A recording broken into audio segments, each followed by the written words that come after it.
প্রিয় দর্শক আমরা আছি এখন বুয়েট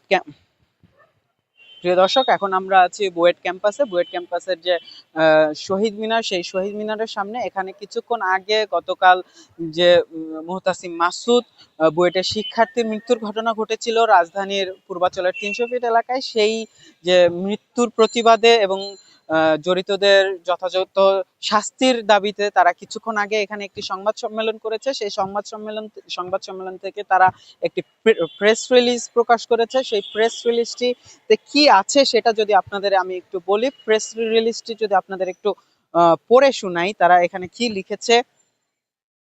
তারা সম্পূর্ণ যে ঘটনা গত পরশুদিন রাতের যে ঘটনা, সেই ঘটনার বর্ণনা দিয়ে বলেছে যে তারা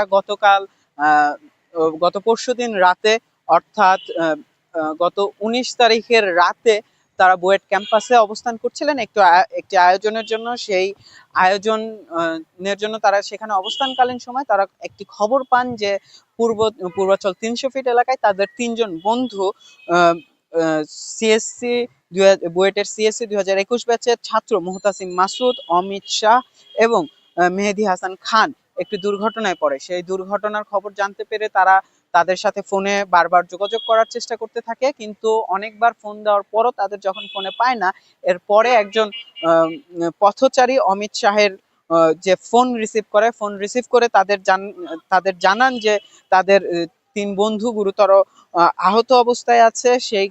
সেই ফোনে যিনি ফোন ধরেছিলেন পথচারী, তার কাছ থেকে তারা লোকেশনটা নেন যে তারা ঠিক কোথায় ঘটনাটি ঘটেছে। সেই লোকেশন নিয়ে তারা সেখানে পৌঁছান। ঘটনাস্থলে পৌঁছে একটি দল তার ঘটনাস্থল এবং কুর্মিটোলা হাসপাতালে পৌঁছায়। সেখানে যে যে প্রাইভেট কারটি এই যে দুর্ঘটনা ঘটিয়েছে, সেই প্রাইভেট কারটির চালক এবং সহযাত্রী ও প্রত্যক্ষ চালক এবং তার যে সহযাত্রী অপর 2জন যে সহযাত্রী মিরাজুল করিম এবং আসিফ চৌধুরী, এবং গাড়ি চালাচ্ছিলেন শিক্ষার্থীদের অভিযোগ মুবিন আল মামুন ওরফে সাদমান, তাদের ঘিরে রেখেছে। তারা সেখানে জানতে পারেন যে এই সাদমান হচ্ছেন সাবেক সেনা কর্মকর্তা ব্রিগেডিয়ার জেনারেল আব্দুল্লাহ আল মামুনের পুত্র। তাদেরকে পথচারীরা ঘিরে রেখেছে। যে পথচারী এবং প্রত্যক্ষদর্শীরা যারা ছিলেন এখানে, সেখান থেকে তারা জানতে পারেন যে যখন তার এই 3 বন্ধু পূর্বাচল থেকে ফিরছিলেন, তখন নীলা মার্কেটের মোড়ে পুলিশ তাদের আটকে ছিল যে তাদের পরিচয় নিশ্চিত করার জন্য। ঠিক তখনই একটি প্রাইভেট কার বেপরোয়া গতিতে তাদেরকে ধাক্কা দেয়। সেখানে তাৎক্ষণিকভাবেই তাদের যে 3 বন্ধু মুহতাসিম মাসুদ, অমিত শাহ এবং মেহেদী হাসান খান, তারা গুরুতর আহত হন। সেখানে এই ঘটনাস্থলে পৌঁছে বুয়েটের শিক্ষার্থীরা তাদের 3 বন্ধুকে নিয়ে যান পূর্বাচল কাছেই যে কুর্মিটোলা জেনারেল হাসপাতাল আছে, সেই কুর্মিটোলা হাসপাতালে নিলে সেখানে দায়িত্বরত চিকিৎসক মুহতাসিম মাসুদকে মৃত ঘোষণা করেন। মুহতাসিম মাসুদকে মৃত ঘোষণা করার পরে কিন্তু সেখানে তারা যে অ্যাক্সিডেন্ট করেছে, দুর্ঘটনাকারী যে গাড়িটি ছিল সেই গাড়িটি তল্লাশি করেন। সেই গাড়িতে তারা মদ এবং মাদক জাতীয় দ্রব্যর উপস্থিতি পান।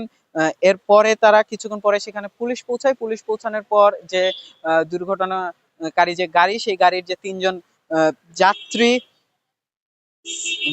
সাদমান, মিরাজুল করিম এবং আসিফ চৌধুরী, এই 3জনকে পুলিশ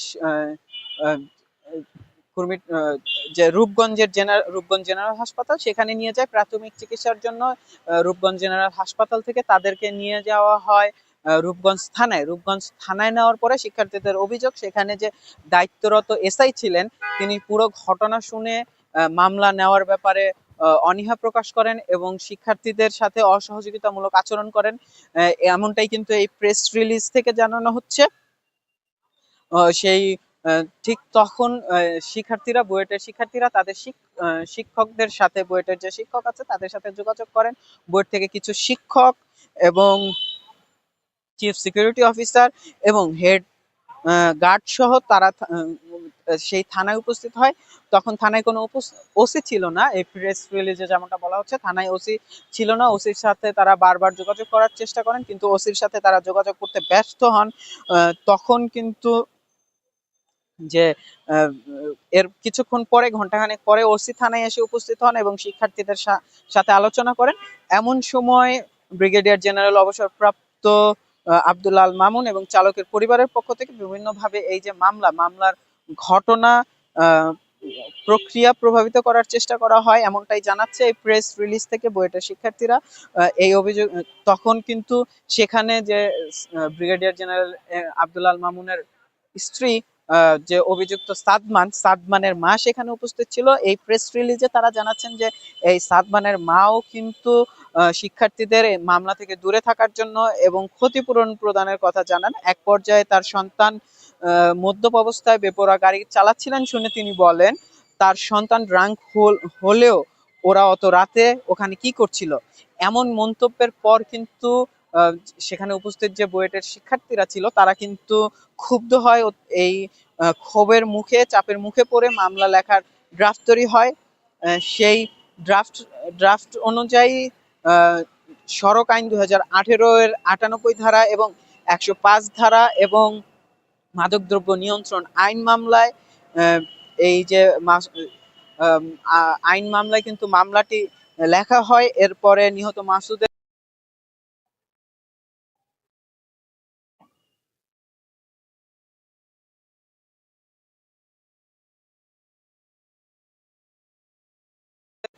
মরদেহ পোস্টমর্টমের জন্য শহীদ সোহরাওয়ার্দী মেডিকেল কলেজে নিয়ে যাওয়া হয় এবং যারা অভিযুক্ত তাদের ডোপ টেস্টের জন্য নিয়ে যাওয়া হয় যে নারায়ণগঞ্জ জেনারেল হাসপাতালে নিয়ে যাওয়া হয়। এরপরে পুলিশ তাদের আহ,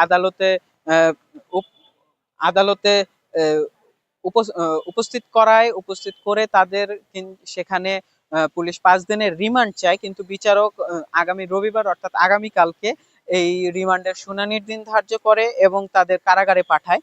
আহ, এই যে প্রেস রিলিজ থেকে তারা আরো 5টি দাবির কথা উল্লেখ করেছেন। সেই দাবিগুলো যদি আপনাদের একটু আমি পড়ে শোনাই। যে কোনো মূল্যে এই হত্যাকাণ্ডের সর্বোচ্চ শাস্তি নিশ্চিতকরণ, আহতদের চিকিৎসার সম্পূর্ণ ব্যয়ভার অবশ্যই বিবাদী পক্ষকে বহন করতে হবে। 3 নম্বর দাবি হচ্ছে নিহত মাসুদের পরিবারকে যথোপযুক্ত ক্ষতিপূরণ প্রদান করতে হবে বিবাদী পক্ষকে। তদন্ত কার্যক্রম বাধা প্রদানের চেষ্টা করলে তাদের বিরুদ্ধে অভিযোগ সাপেক্ষে আইনানুগ ব্যবস্থা নিতে হবে। সড়ক দুর্ঘটনার কারণে আর কোনো প্রাণ যেন না যায় এবং সড়কের নিরাপত্তা যেন নিশ্চিত হয় সে ব্যাপারে যথোপযুক্ত ভূমিকা রাখতে হবে সরকারের কাছে তারা দাবি জানিয়েছে। এই প্রেস রিলিজেও কিন্তু তারা তাদের যে শঙ্কা যে পরবর্তীতে এই মামলার ঘটনা প্রক্রিয়া অন্যদিকে চলে যেতে পারে, বিচার কার্যক্রমকে প্রভাবিত করে যে অভিযুক্তরা আছেন তারা মুক্ত হয়ে যেতে পারে, এই শঙ্কার কথাও কিন্তু এই প্রেস রিলিজে তারা জানিয়েছেন। এবং সাথে তারা সরকারের কাছে দাবি জানিয়েছেন যেন এ ব্যাপারে সরকার যথোপযুক্ত ব্যবস্থা গ্রহণ করে। তো এই ছিল আমার কাছে বুয়েটের ক্যাম্পাস থেকে সর্বশেষ। আমরা এই বুয়েটের শিক্ষার্থীরা যখন স্বরাষ্ট্র মন্ত্রণালয়ে স্মারকলিপি প্রদান করতে যাবে তখন আপনাদের সাথে আবার যুক্ত হওয়ার চেষ্টা করব। ধন্যবাদ আমাদের সাথে থাকার জন্য। নন্দন টিভির সাথে থাকুন। নন্দন টিভির ইউটিউব চ্যানেলটি সাবস্ক্রাইব করতে ভুলবেন না, ফেসবুক পেজটি লাইক দিতে ভুলবেন না। ধন্যবাদ।